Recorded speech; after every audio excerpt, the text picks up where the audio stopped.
Hi friends, I'm Laura and welcome to my channel.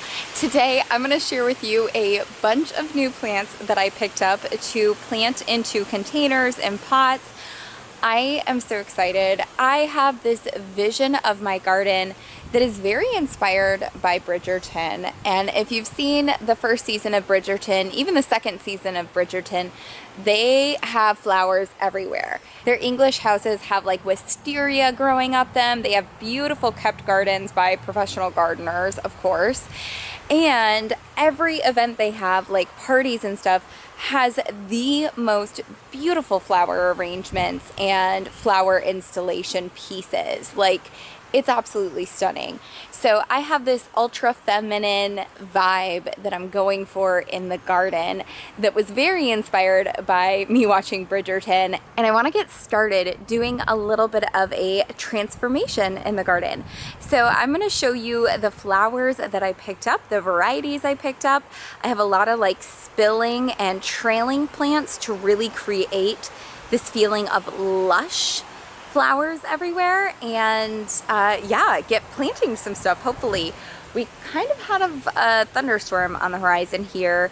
It's on the weather to come in, but I don't see it yet. I see a lot of clouds and it's pretty windy, but I don't see the thunderstorm yet. So I think we can get some planting done. Let's go. I'll show you all the plants. So the first place that I went was to Pike's Nursery, and I picked up this gorgeous Supertunia Bordeaux. I love Supertunia Bordeaux. I bought some of it last year as well, and it's just this beautiful light purple, dark purple variegated flower, and it's got a pretty big bloom there. You can see it's like 3 fingers across. Super gorgeous. And one of these pots right here, so here's one. Maybe let me grab this one. This is a fuller example here. You can kind of see how it's creating all of these trailing vines. If you put this in a container, it can get up to 4 feet wide, and it will just trail and spill all over the place by the end of the season. They are an annual, so they don't come back each year, which is very sad because it means you have to repurchase them every year. But they're so gorgeous, and yeah, I picked up quite a few of these for containers. I thought they would make a lot of impact if I planted a lot of them. Then we have some other spilling and trailing plants back here. I love this one. This one, they call it a toe tickler. I don't know if there's an actual variety listed on it. Lamium. Yes, this is Lamium, and I absolutely love the colors. It's like slightly furry. It's got a very light green, silvery look to it, and it's gorgeous. So hopefully you can kind of get the full effect here.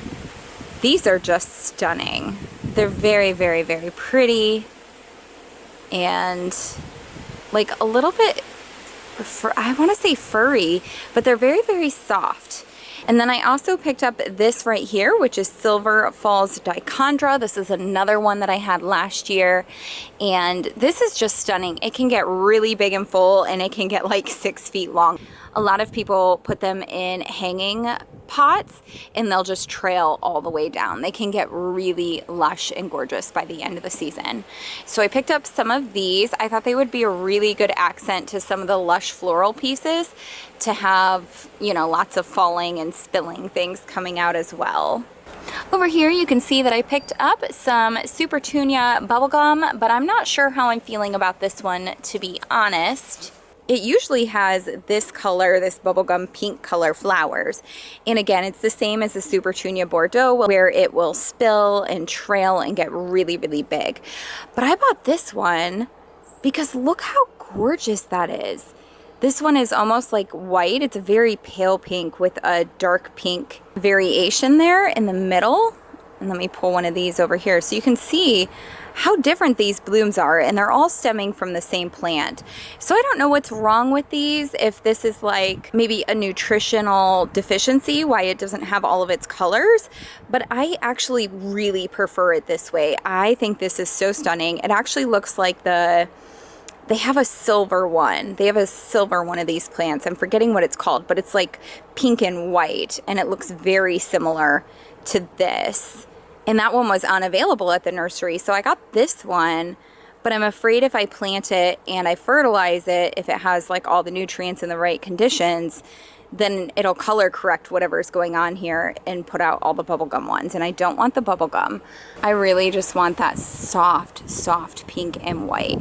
Could you imagine so many of those like all over just spilling out of containers? Like how gorgeous and feminine and soft would that be?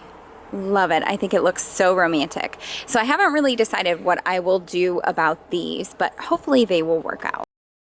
The first thing that I have to do is make some space in the containers on the porch for my new flowers to be planted in. And I'm just giving you a sneak peek here. These pansies, oh my gosh. It was my first year buying pansies and I am absolutely in love. I will forever love pansies after this year.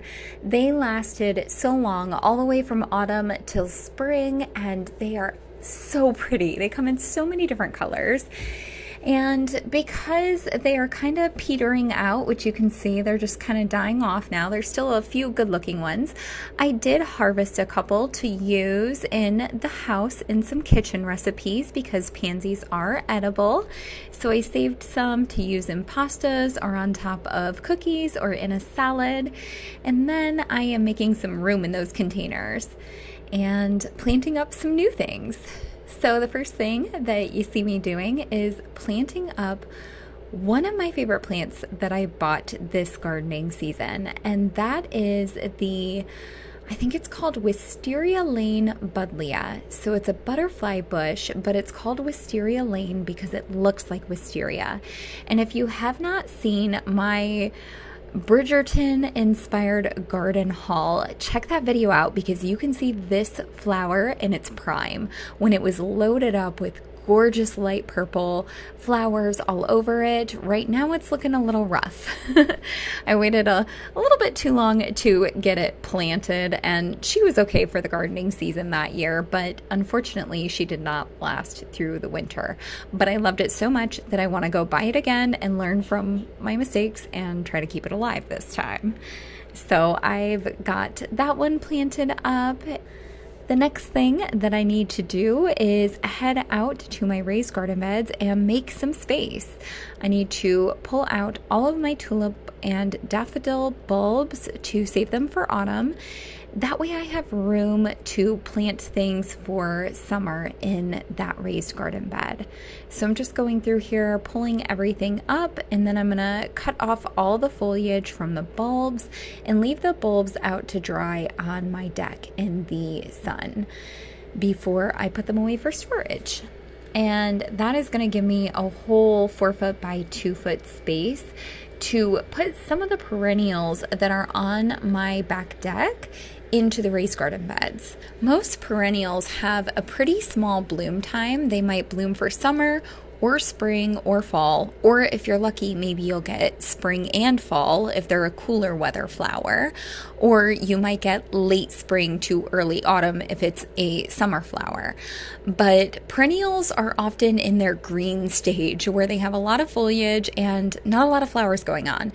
And so what I want to do is remove a lot of the perennials that I had in these containers on my back porch and put them out in the raised garden beds, because for my containers on the back porch, which are front and center, that's where we hang out, that's where we eat, that's where we chill, that's where I do my gardening, I want annuals in that space for the most part. I want something that is going to have color from spring until autumn, like all 3 seasons. And then in the winter, I usually do pansies, and that lasts from late autumn to early spring when I can go back and put annuals in again. And pansies are an annual too, just the opposite season. But I really want annuals on that porch because they have high impact. They don't waste a lot of time with greenery, and they give you a lot of color and a lot of blooms.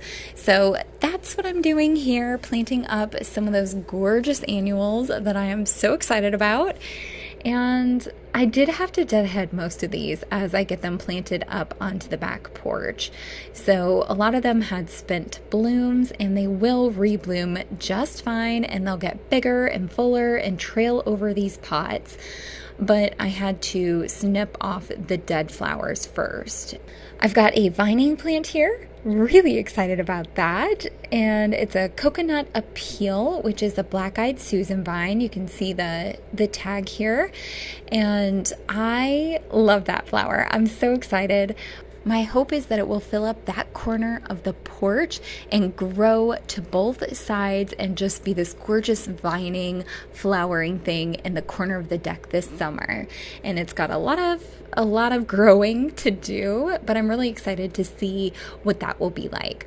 And the reason I chose an annual for that was not only the pretty delicate bloom that I really liked on the coconut appeal vine, but my husband has a strict rule that with my gardening, I cannot do something that will damage the infrastructure of our house, which is a fair rule.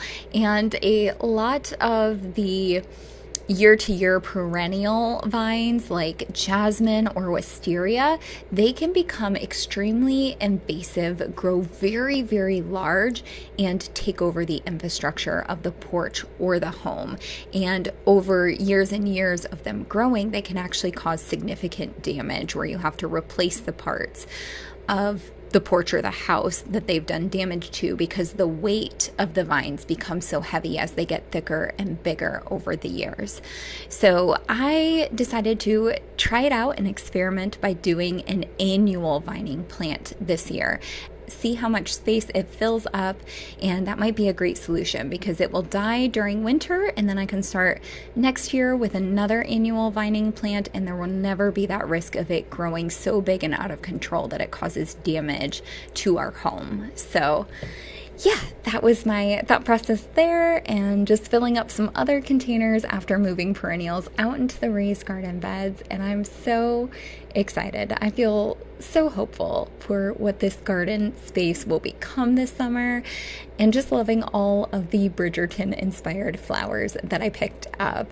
Now, unfortunately, it's going to be a bit for all of them to be in bloom since I did deadhead them as I planted them today. So we don't see the color today, but good things are coming, I surely hope. Thank you so much for watching this gardening video with me. I hope you have a wonderful day, and I will catch you in the next video. Bye.